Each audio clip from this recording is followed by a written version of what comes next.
Hello again everyone, I'm Jim. Welcome to another video.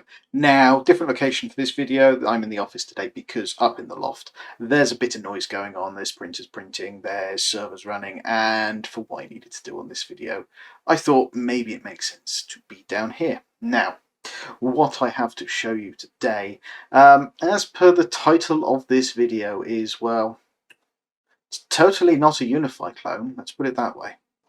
Now, Unifi APs are always very obvious in their design. They've been the dish-looking design for a very long time, obviously with the inner halo ring, name in the middle, even so much as they now put them on, here's a 6 Plus, they put them on their packaging, so it's very obvious that you have a Unifi AP. Unfortunately, it seems that someone else has copied that design.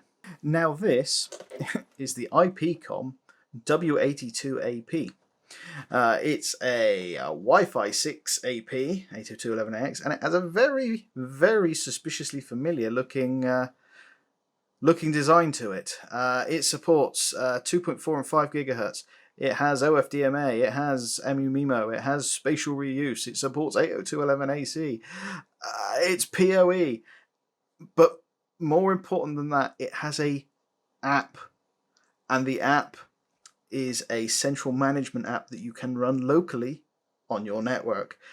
Sounding familiar yet? I think you'll be very not shocked. So let's just pop this out of its box and you can have a look at what the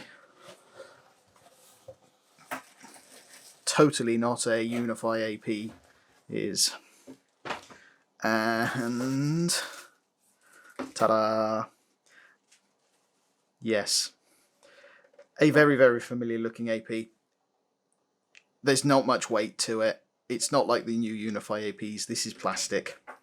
On the back, we've got IPCOM, we've got a local IP address, we've got the username and password and the PoE requirements, we've got a PoE socket, and we've got a ring mount for mounting it to a wall.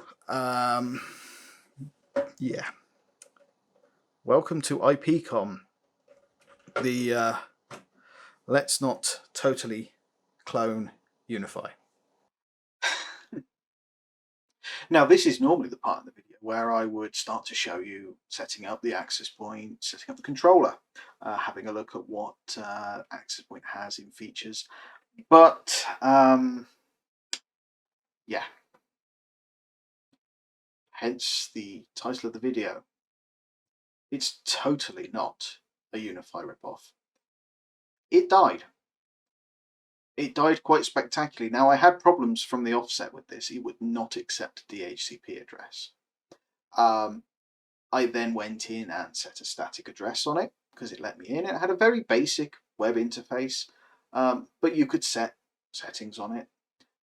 And so I went in and I added required settings to access it and added it to the IPCOM cloud portal, whereupon it never connected.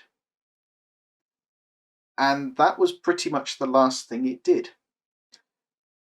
I've tried factory resetting it. I got into it briefly. I managed to change it back to DHCP. And that was the last time I could factory reset it. So, yeah. IPCOM.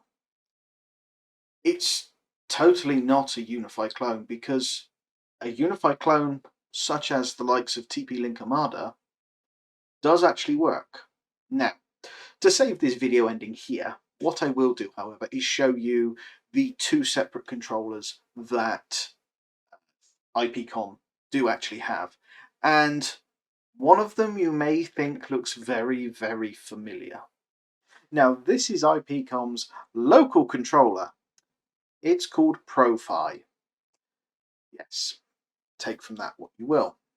Now, if you have used Unifi, TP-Link Armada, you may be taking a look at this now and going, looks very familiar, and it is very familiar in a lot of ways.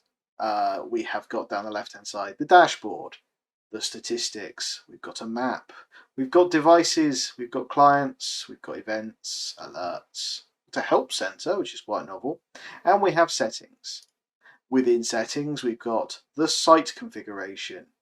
We can configure wireless networks. We've got guest control. We've got guest access. We can set up admins and users, management. We've got control information. Again, I'm not going to go too into depth in this because if you've used Unifi and you've used Armada, all the settings are pretty much the same. You can specify certain things like remote access, notifications. Again, you can check for updates, you can enable automatic updates. And the fun thing is, if you look at the device names, they might look very, very familiar in their naming. You've got the Pro 6 LR, the Pro 6 in wall, the iUAP, the iUAP. Yeah, you can see where I'm going with this. So, interestingly, we have deployment mode, which I'm not quite sure what that does, but it's there and it's in beta. Again, it is very much a Unifi clone in terms of the software is basically Ubiquity's Unifi software, and they've taken it and made it their own. Very much in the same way that TP-Link have done with the Armada range. So this is one aspect that IPCOM have for configuring their software. The other is a fully cloud-hosted management, and it's called the Profi Cloud. Now, again, there's a lot in here in terms of settings, which you would expect, but I can't go into it because obviously I don't have a working access point for this. But you can see, again, it's a very, very similar to most other web hosted consoles. You can do a bit more in it. You can specify VLANs, there's some DHCP policies. If you've ever seen the Ryuji cloud hosted, and I apologize if I've killed the name there, but cloud management controller, there are similarities with that on this. But again, you can go in, you can add SSIDs all the way up with WPA3 and certain additional feature sets. But the summary of this video is it's a attempt at a Unifi clone. The IPCOM naming structure, the IPCOM design, it just screams we want to be Unifi, or we want to fool people into thinking that we're Unifi. Now, whether you like, dislike the Unifi brand, when someone is trying to imitate them to get that level of brand recognition, they have to be doing something right. In summary, would I recommend you use IPCOM for your wireless networking? Going on the experience and going on what I have seen of the product so far, no. I looked at this because why not? I never considered it as a viable replacement for Unifi. It's cheap. It hasn't lasted. It's lasted less than an hour being on.